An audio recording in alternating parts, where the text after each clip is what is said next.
There's a guy I talked to named Garland Farms. He's an anti-vegan. Hmm. And he is very recently very bothered by what he calls mental gymnastics when vegans refer to negative rights. Or and um, so oftentimes people will talk about crop deaths when they talk about negative rights, where they will view a crop death as an accident, not a negative right, and so that's something that he personally finds silly. And I am in a unique case where I have gotten to the point where I don't view them as that different since the animals being harmed in crop deaths, they are just as innocent when it comes to the crop deaths as other cases. Now, I do think we can justify actions we do, but when it comes to them, they aren't doing anything different if they go on to an area of crops. Um, they aren't violating our rights because they don't know. They haven't made a deal with us. I don't know if you saw my debate with Vegan Gains, but he said that if if rats going on to if you put out rodenticide and the rats come and eat that instead of messing with the crops, the reason why it's acceptable is because they are violating the humans' rights. And I actually just right before going on this call, I saw somebody else talk about that as well. They said, like, I don't want to kill ants, but I will if they violate my rights. I personally think it's fine to protect the food in your house by killing ants if ants come in your house because you need to protect your food, but not because the ants violated your rights. I don't know if they necessarily can. So, anyways, I'll stop rambling. But what are your thoughts on rights violations when it comes to animals to humans? Animals to humans. Yeah, that's an interesting one. Uh, I find it odd, kind of, if people would say like, "Oh, the ants coming into your house," or some other human coming into your house and taking your food is a personal rights violation, like on Mm. my behalf. Like, I wouldn't say my rights have been violated, but I'm defending my property, I guess. Yeah, even with Um, humans, would you say like property rights are violated? yeah, I guess so. Because Okay. like if someone breaks into my house uh, at night and steals all my food, like I would have a right to, I mean, to kill them if necessary, I guess, if they kept, like if they keep breaking into my house over and over again. Mm-hmm. Gotcha. But crop deaths, um, give me 1 second. I need to Yeah. take this, take this heating pad off. Oh, gotcha. um, yeah. So crop deaths aren't, well, I don't want to say they're not an issue in my stance because I mean, they're a problem that could be dealt with in like alternative farming methods and whatnot. Mm-hmm. Um, but the case we have here and now, I don't take issue with like crop deaths being like not vegan or trying to. What did you mention? Something about mental gymnastics around the. Yeah. So one example might be something like vegans won't eat honey because we're harming the bees, we're cutting their lifespan in half, so on and so forth, and the honey's for Mhm. them. But vegans will eat crops that have pesticides that say hypothetically might kill the exact same amount of bees for those crops. Yeah, I see. Okay. Um, yeah. So the line that I draw, I'd say, is like a matter of intentionality, I guess. Mm-hmm. Um, so when I like want to go buy honey, like I am intentionally like supporting an industry that is going to decrease the bee's lifespan, like cut the wings off the queen, take the product that they made for themselves. And that is something that must occur to get the honey. Um, Mm-hmm. or I'm because I guess crop deaths in a sense must occur as well in our current state. Um, Mm-hmm. but that is not the driving intention behind my purchase. So like Yeah. if I'm purchasing vegetables, um, my intention was not to harm another animal. It was to feed myself, I guess. I see. Well, if you could know, like, so if we were looking at a hypothetical, but in the real world, if you knew this hypothetical, Mhm. where if you were at somebody's house and you had some tea and you wanted something sweet in it, and if you knew that the same amount of insect death and let's say effect on the ecosystem came from that tablespoon of sugar of just table sugar, and then there's a tablespoon of honey, and you were choosing which one to get.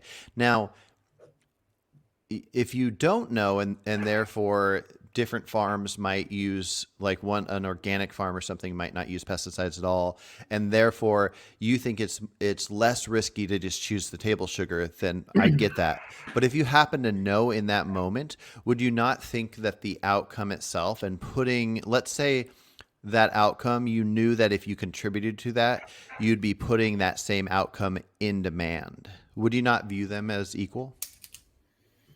Let's see. So the outcome is the same, where let's say 10 10 bees bees, die in either 10 case. insects are, or yeah, 10 bees could too. Okay. Um, yeah, I mean, I would definitely still take the sugar. Interesting. Even I'd say like, yeah, because it's also a matter of like I don't want to say the lifestyle, maybe the actions that one or the other choices perpetuates in society. Um, so I still wouldn't eat the honey for the rights issue, um, because I don't think that insects dying and like harvesting crops is a rights violation. Same with like construction workers dying from building us roads is also not a rights violation. Um, But the difference there is the construction workers know the possible outcome and they choose it willingly. Any animal dying, for the most part, has no idea what they're choosing. A person walking into a street, if they get hit, there's some responsibility they should take themselves. But a deer stumbling onto the street, they didn't agree to our society and our roads. I feel like a different action's happening there. hmm. So what, or maybe we could come back to that. Mm-hmm. But the question of which one would I choose? Oh yeah, I mentioned something like the societal perpetuation that occurs in each case. Um, so with consuming the honey, that perpetuates the mentality that like, honey's food. We get to use bees for the honey, so we can just keep doing that. And then the mentality sticks around that we get to use animals for X, Y, Z. The insects dying in the sugar production, though, like me choosing the sugar isn't, building the narrative that animals are here for us to use and exploit however we choose. Um, Mm.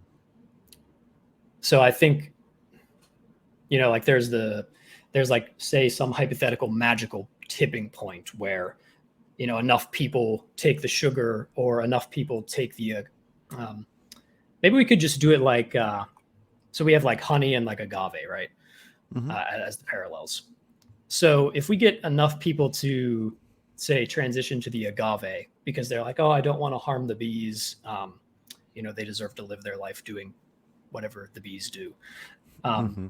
Then we have that kind of mentality shift that could perhaps, open up some conversations and saying, well, we stopped harming the bees. But do we really still have to harm all these insects to farm X, Y, or Z, or could we figure out something better to do there as well? Mm. So I think it's kind of like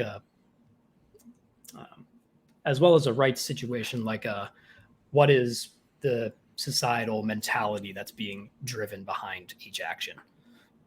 Yeah, yeah. No, those are good points. Is the so to respond to that first thing you said about how make having your society witness that you're accepting this honey, perpetuates these bad ideas. That's actually kind of how I view rescue animals.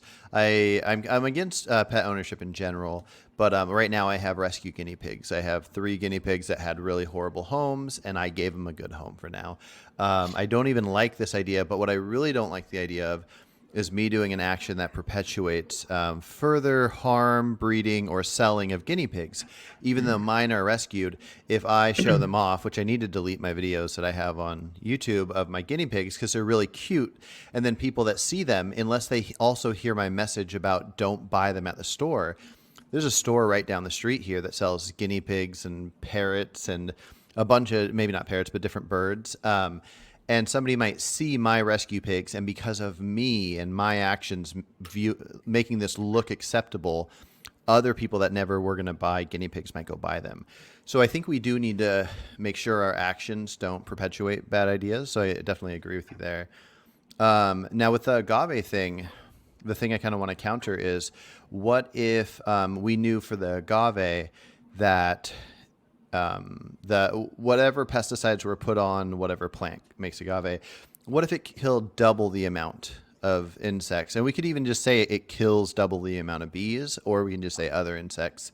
And let's ignore, I think it would be important to factor in the ecosystem. So if bees are more important than, say, some other insect like a ladybug, then in that sense, if I agreed with the science, I would have to say I would rather 100 ladybugs die than 10 bees die. So separating that and just making it all equal, if it was 20 insects died to get you your agave and 10 insects died to get you your honey, would you say that until it was equalized, you would change your stance on how you're perpetuating ideas? Let me think.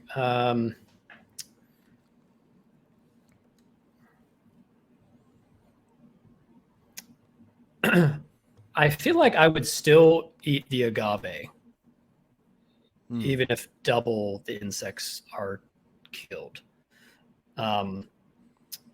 Because is it a mathematical equation though? At some point, the number would matter. No, I wouldn't say so.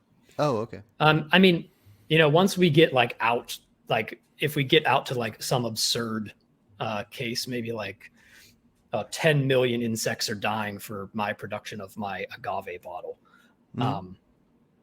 Then maybe, I think there's a lot of far off thresholds with this type of stuff. Okay. Let's not take it too far off then. So let's say 1,010. You got 10 bees for the honey, 1,000 for the agave. So how do you describe, aside from the perpetuating an idea for the future? Because in the future, if we can get agave without killing any, in that future, we would say the honey has to be bad because the honey will always kill 10.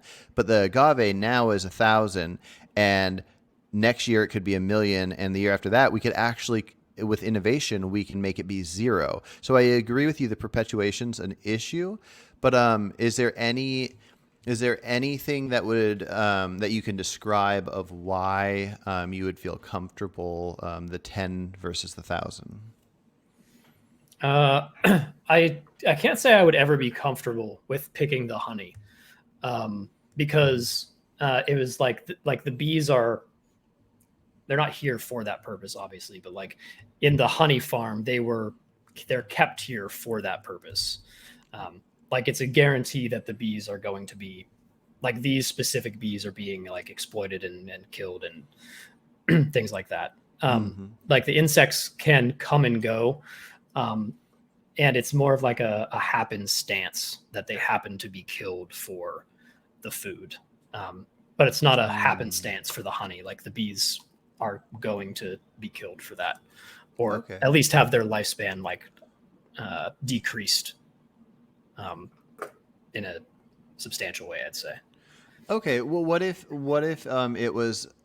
So I've heard of this thing where people can have this kind of a hive type thing in their backyard where they just set up a thing. They don't have to have bees come in or anything, but they set up this thing, and then bees will come in, they'll make honey, they'll eat the honey themselves, but there's a little tap on the back and you can turn it and take a little bit of it. I've also heard that maybe bees make double the amount they need and stuff like that. So if you don't have the farming bees aspect of it, would you call the honey itself, if you did the comparison, the tablespoon versus the tablespoon of agave, always an issue, or is it just based off possible outcomes? Um, could you repeat that again? Yeah, Actually, so like so either something like having a hive in your backyard, or even if you just viewed it as something where somebody went out in the forest and they saw I don't know I really don't know how honey's made, but if you have a like a you could essentially go and you could steal half that bee's honey, but it's not that the bees were farmed. It's not that they were taken a certain place and that they're let's ignore the idea of clipping the wings of the queen and all that kind of stuff. Similar to with the process of crops. Right now, we use pesticides in most cases, but in the future, we don't have to. If we look at hypothetical, actual possibilities of the nicest way to get the smallest amount of honey, does it change? Because it's a unique thing for veganism. It's so much different than stealing milk or than killing for flesh or even eggs. I feel like honey is a bit different. And part of it is because I care a lot less about insects than I care about any other animals. I do care with the knowledge that they are sentient, but and I don't think I don't care just because of something like if I cared, I wouldn't be able to drive because insects get killed on the front of your car. And is me driving to the store to buy a candy bar or something I don't need reason enough to plow into 10 insects? It's not that I want to justify that kind of thing. I just feel like in the world we live in, I don't find it reasonable to care too much about insects. But it has been brought to my attention how strange it is that we do happen to care about honey in this way. I realize I've rambled a bit, but yeah. yeah. So we have the hive in the forest that you come across, Mm-hmm. and you just snatch some honey out of the hive. Yeah.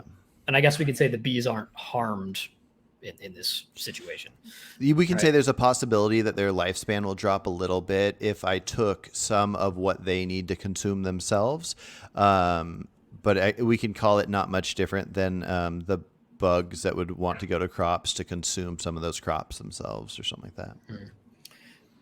Yeah, I don't think there's too large of an issue with like a one-off case stumbling across a hive and taking honey. If the bees aren't going to be, you know, harmed in, that great of a context. Because like, I guess a similar sort of thing, like if I had a garden in my backyard, and say I'm growing food for my family or whatever, if like a groundhog comes by and takes like a little bit of my food, I'm probably not going to do anything about it. Like that, like maybe if they come back and half the food's gone, I start putting up a fence and whatnot. I feel like it's kind of the same with the taking some honey out of the hive that you find in the woods. The groundhog's taking some of the food that they found in my yard. It doesn't seem like there's too big of an issue in either case. Gotcha. But Okay, yeah, I that's guess the thing about the hive in the forest is like, again, going back to like perpetuating ideas about what we should be consuming, and this tastes good. Let's tell my neighbor, hey, this honey back here. Let's round up these bees. Like, I think it's the perpetuation that's a problem in those like kind of those hypotheticals where no one's really harmed exactly.